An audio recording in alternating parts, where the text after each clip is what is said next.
Olá, seja muito bem-vindo, esse é o canal Escute. Hoje nós vamos falar de cinema brasileiro. Isso mesmo, o cinema brasileiro que é tão desconhecido pelo próprio público brasileiro, hoje ganha um vídeo específico.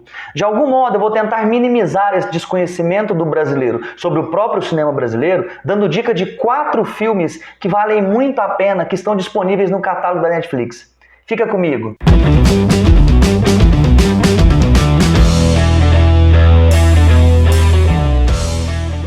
Antes de começar esse vídeo, eu quero pedir a você que já deixe o seu like, deixe o seu comentário, se inscreva no canal, ative as notificações. É sempre muito importante esse seu engajamento pra gente. Vamos lá para os filmes? O primeiro filme que eu quero mencionar é Sete Prisioneiros, filme desse ano de 2021, dirigido pelo Alexandre Morato. Esse filme é protagonizado pelo Christian Malheiros, que vive o jovem Mateus, e pelo Rodrigo Santoro, que vive o Luca. Os destinos desses dois personagens irão se cruzar quando o Mateus migra do interior de São Paulo para a capital e começa a trabalhar no Ferro Velho, que é coordenado pelo Luca. Juntamente com os outros prisioneiros, vão vivenciando situações análogas ao trabalho escravo. Trabalhando uma semana aqui sem ganhar nada. Acelera aí. Vamos deixar uma coisa bem clara aqui. Pegaram uma carona pra cá.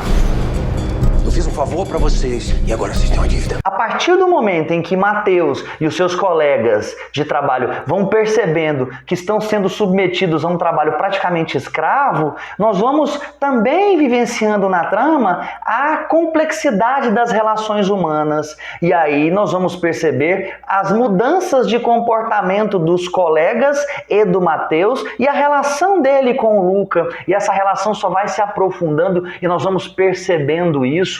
É um filme que tem uma potência narrativa muito grande, trata de modo mais abrangente da exploração do trabalho, todavia é um filme sobre relações humanas, é um filme sobre a questão ética. Ele tem um fundo psicológico e que coloca o Mateus numa contradição entre o seu interesse individual e o bem coletivo dos seus companheiros.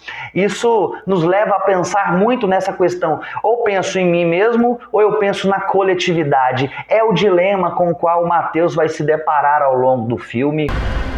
É eles ou nós?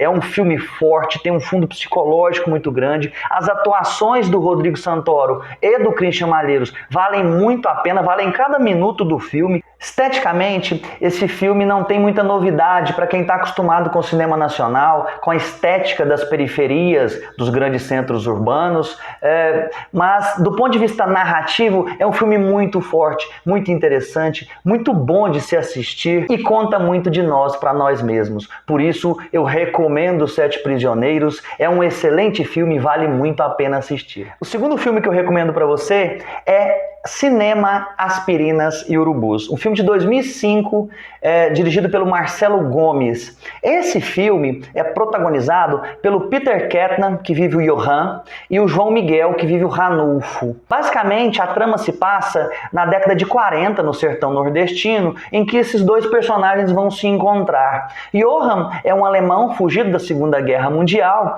e dirige um caminhão vendendo aspirinas pelo sertão nordestino. E o João Miguel, que vive o papel do Ranulfo, é um homem simples que sempre viveu no sertão e que, ao ganhar uma carona do Johan, passa a trabalhar para ele como ajudante nesse caminhão. Eles vão viajando de povoado em povoado, exibindo filmes para a população mais carente, fazendo propaganda das aspirinas. As aspirinas vão ficando em segundo plano quando nós vivenciamos tomadas de câmera que mostram o impacto daquela projeção de filme nas pessoas mais humildes do interior do país. Ao mesmo tempo, o espectador vai acompanhando a relação desses dois homens de culturas tão diferentes, de visões de mundo tão diferentes, e aos poucos vai presenciando o desenvolvimento de uma amizade muito forte entre Ranulfo e Johan.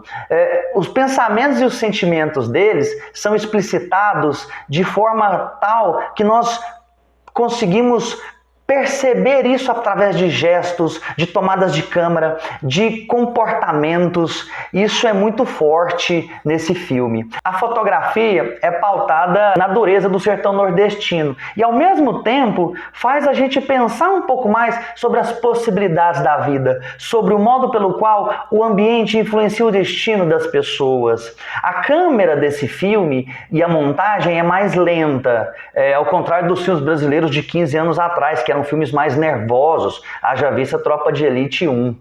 Esse filme recebeu o prêmio do Sistema Educacional Francês em 2005 e foi eleito o melhor filme e o melhor filme brasileiro na Mostra Internacional de Cinema de São Paulo em 2005.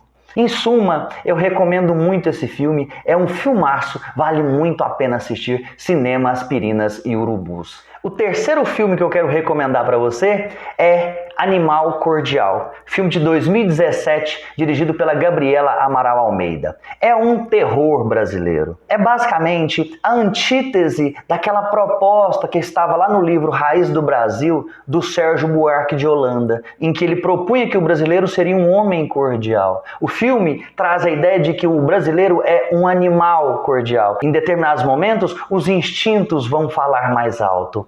Basicamente, o filme traz para o centro do debate dois protagonistas. Um chamado Inácio, que é vivenciado pelo Murilo Benício. E a outra pessoa é a Sara, que é protagonizada pela Luciana Paz. O Inácio é dono de um restaurante meio falido, de classe média em São Paulo, que recentemente sofreu um assalto. A Sara é a garçonete desse restaurante. A trama se desenvolve já no final de noite, em que restam pouquíssimos clientes e o restaurante é assaltado. No decorrer da trama e do assalto, as coisas vão saindo do controle e o Inácio vai mostrando quem ele realmente é. O ritmo do filme é excelente, vai ficando cada vez mais profundo e pesado. Aliás, os personagens são tipos muito bem definidos de moral, de ética, de classe social, e com o desenvolver do filme a gente vai percebendo isso de maneira muito clara.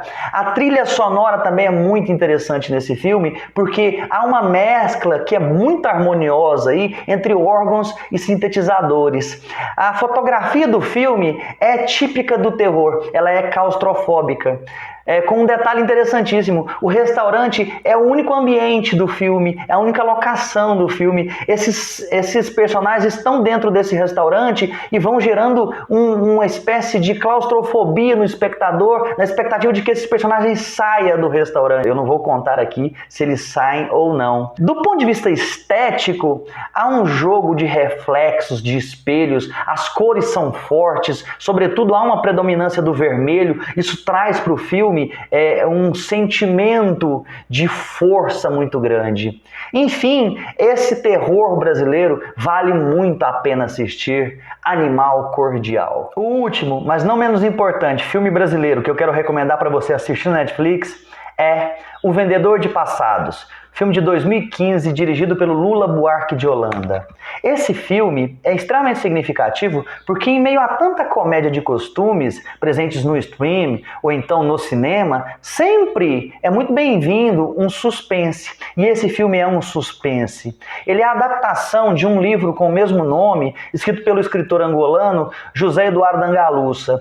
Ele é protagonizado pelo Lázaro Ramos, que vive o papel do Vicente, e pela Aline Moraes, que vive o papel da Clara. O trabalho do Vicente, basicamente, é contribuir para que pessoas se tornem felizes com o seu próprio passado e com o seu presente. Para isso, ele muda o passado das pessoas, ele constrói novas histórias, ele constrói nova documentação, ele dá nova vida para essa pessoa, ele constrói novos álbuns de fotos de família, ele constrói filmes de família, ele faz com que as pessoas recomecem do zero, tenham uma nova identidade e já tenham um passado construído, documentado. A vida do Vicente muda a partir do momento em que ele recebe uma cliente misteriosa, protagonizada pela Aline Moraes, e essa cliente lhe pede para mudar o seu passado, só que com uma condição, ela tinha que ter cometido um crime. A partir daí, o filme se desenrola na relação do Vicente com a Clara. E o grande mérito desse filme é prender prender o espectador do início ao fim, mantendo os mistérios do Vicente e da Clara muito bem amarrados para a gente ir descobrindo só ao longo da trama. O debate entre mentira e verdade é fundamental, é o tema preponderante desse filme. Ao mesmo tempo, a estética é excelente, os diálogos são reveladores.